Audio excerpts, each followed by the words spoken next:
Donald Trump. They keep trying to destroy him. How often they've failed. We'll leave aside, of course, the last US election, but wait for the next. Yesterday was actually a huge day for Trump. To start with, one of his biggest critics, Republican Liz Cheney, yes, just from his own party, has been defeated in her bid to run again for the Republicans in the House of Representatives. Now, Republican voters in her state of Wyoming threw her out for wanting to impeach Trump for inciting, allegedly, the January 6th riot in Congress last year and for sitting on a Democrat-led show trial in Congress to investigate Trump's role. Cheney says she wasn't sorry. But it would have required that I go along with President Trump's lie about the 2020 election. It would have required that I enable his ongoing efforts to unravel our democratic system and attack the foundations of our republic. That was a path I could not and would not take. Joining me is Kosha Gada, commentator, entrepreneur, American tech executive, and so much more. I'm not going to go through the whole list. Kosha, thank you so much indeed for your time. How big a win was this for Donald Trump? Huge, Andrew, and undeniably so.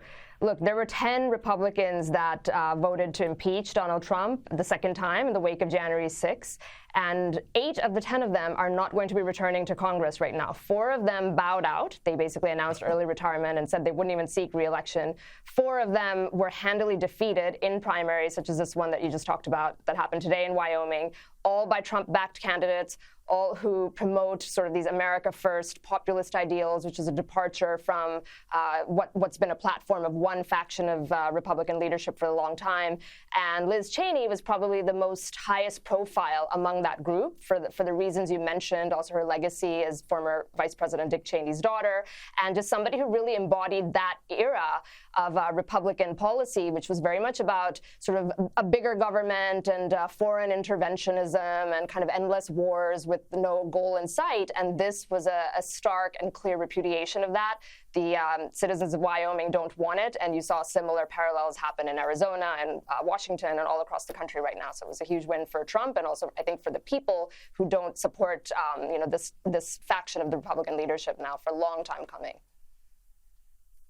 Now, I know that Donald Trump really wanted it gone, and as you say, the candidate that beat Liz Cheney was backed by Trump. But the fact that 8 out of the 10 that voted to impeach Trump are gone, does that reflect a love of Trump or a hatred of disloyalty and disunity?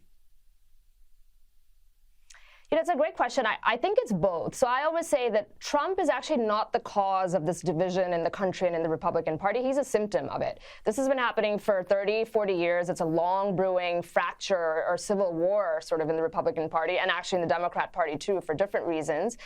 And, one of the earliest watershed moments of that was back in 2014 where Eric Cantor, the then Republican House Majority Leader, was unseated in a primary race. It was a huge upset, hadn't happened in a century. You saw the Tea Party movement in 2010, and then you saw the rise of Trump. So I think it's about Trump, but it really is bigger than him.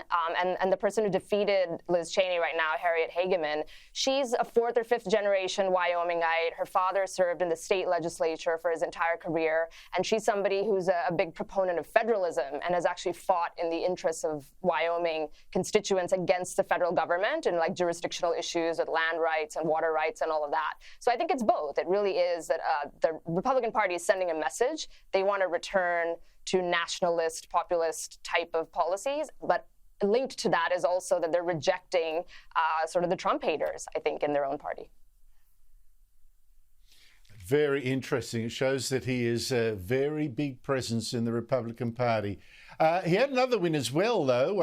As I reported, a few times already on this show, the FBI raided Trump's Florida home last week, looking for classified documents that he allegedly removed illegally from his office after losing the election. Now, Trump claimed the FBI people on that raid also stole 3 of his passports for some reason I can't fathom, leading to damaging headlines. FBI secured Donald Trump's passport to prevent him from leaving the US during their investigation. Donald Trump labelled a flight risk after saying the FBI took his passport. But now the Biden administration's Justice Department has told Trump it's giving him back those passports.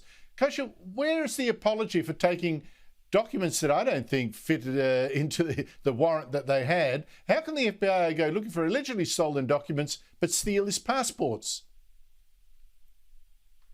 You know, I think we're in a post-apology phase of leadership generally, Andrew, and I think most people understand that, whether it's this issue, whether it's all the draconian COVID policies that governments all around the world pushed on us, and there's no accountability when the facts on the ground change, no apology. So I don't think people are holding their breaths for that. And the reason is most people, like something like 80-90% of Republicans, if you look at the poll, most of the independents, which is a big deal, and even moderate Democrats see this for what it is. And make no mistake, it is not about classified documents or a process crime or a paperwork issue or anything like that. It is about building a case to indict Donald Trump. That's where this is headed. And I will not be surprised if you see that happen sooner rather than later, because the goal is singular, throwing the whole weight of the government behind preventing him from running again. And if we go down that road, it's going to lead to a constitutional crisis, because the law is clear that no statute can actually prevent him from running, and then it's going to go up to the Supreme Court and all hell is going to break loose. So that's what this is about. And that I think this passport issue just sort of demonstrates that, but it's about the fact that they don't care. They took what they needed to, and it's about finding cause to bring an indictment. Yeah, but it sounds like a complete fishing exercise, doesn't it? I mean, I find it just staggering. How on earth does that fit in their remit? I don't get it. Do you get it? No, and it's a big deal if you think about it. He is still the leader, as we just discussed in the previous topic. He is still the leader, like it or not, of the biggest opposing political movement against the current incumbent president. And to take his passports and his diplomatic passports and everything else, there are certain visuals that stick in people's minds, like raiding Melania Trump's closet, taking the passports, being there for 9 hours searching, 30 agents, like that stuff is not coming across very well with the American people, including independents and Democrats. So they have a credibility problem, and buckle up. It's going to get a lot uglier, I think. Look, it's really, really ugly already. I just find it such an abuse of state power. And to my mind, it sounds like, for political purposes, very ugly. If it happened the other way around, to the other side of politics, they're left to be in uproar. Kosha Gada, thank you so much for your time.